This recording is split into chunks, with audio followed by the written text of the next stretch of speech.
Hello and welcome to the Argonaut Weekly. We're joined now by UWF head men's basketball coach Bob Stinnett. Coach, haven't talked since the GSC tournament. How's the offseason been going for you guys? I'm still licking my wounds from the tournament, but it's one step forward, two back. We just finished our individuals last week. Now that we're over that because the finals getting ready to start. But the young men are working hard. You know, we lose some key players. We lose 4 very, very talented players. So we've got a lot of work to do. But it gives these younger guys a chance to step up. I know we can't mention specific names as far as recruiting goes, but like you said, 4 huge holes to fill out of the 4 seniors you're losing and most of your starters. What are you looking for going forward for next year? Everything, everything. No, you're right. We're looking for a little bit of everything. We need some inside players. We need some wing players and guards. But even though we have a vacancy and a hole to fill, we've got some people on the bench that played a lot. Terrence Beasley started last year for us. You know, started the last 7 or 8 games and coming back. Keldrick White's back, got a lot of experience. Nate Johnson for us is didn't play a lot this year, but has really improved a lot. So how well we're going to do is going to depend on those younger kids, younger people coming up and playing. But we do need some big holes to fill, and we're out there trying to get that done. I know the brand of basketball you guys played last year, very unique, kind of made a name for yourself using that inside game, not a whole lot of threes. Is that what we can expect next year? Is it kind of going to be see what you have and see what we can do? No, I only did it because we couldn't throw it in the ocean. If we were in a boat out there in the Gulf, we couldn't have hit the water. But yet we were second in the nation in field goal percentage because, again, it was our shot selection and what we did. But I have to give the kids credit. They bought into it. We were not, even though we were second in the nation in field goal percentage, we were not a good shooting team. And I go back to the year before that, we shot 416 threes, we shot like 28%, and that's the same guys. They were juniors that year, so that was, and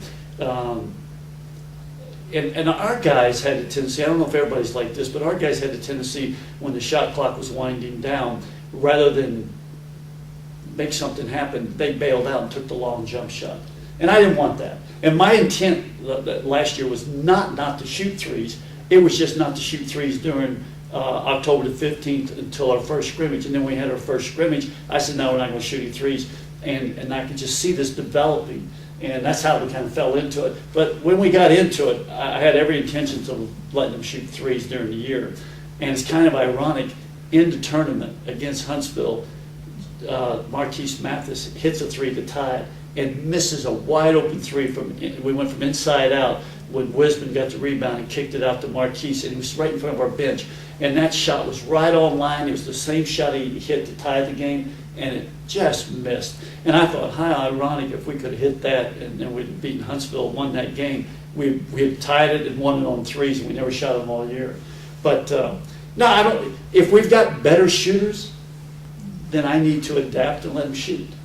But they're going to have to prove to me they can shoot it. You're right, okay. 2 of the big names from last year, Jamar Moore and Marquise Mathis, both out of eligibility, but I can't help but notice they're both still in the gym every day, shooting and working out really hard. Are they looking to keep their playing careers going? Yeah, they're both looking to play overseas, and they both got some feelers, and I think Jamar and Marquise both will be ended up playing somewhere overseas. Right now, I think Marquise is looking more to play in the D-League, and I think Jamar is looking to go more overseas. And the reason they're as good as they are is because they do that in the off season, work hard.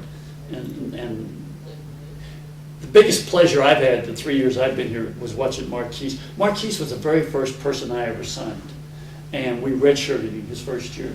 When I got the job, we got it extremely late, and I only recruited 1 player that year, and that was Marquise. And then we came back the next year and got Anthony Sims and Jamar Moore and the rest of them. And it took a little while to mesh together, and then the results were this past season we were 19-11, I believe, and very, very competitive. I don't think there was anybody we played that did not give us our respect.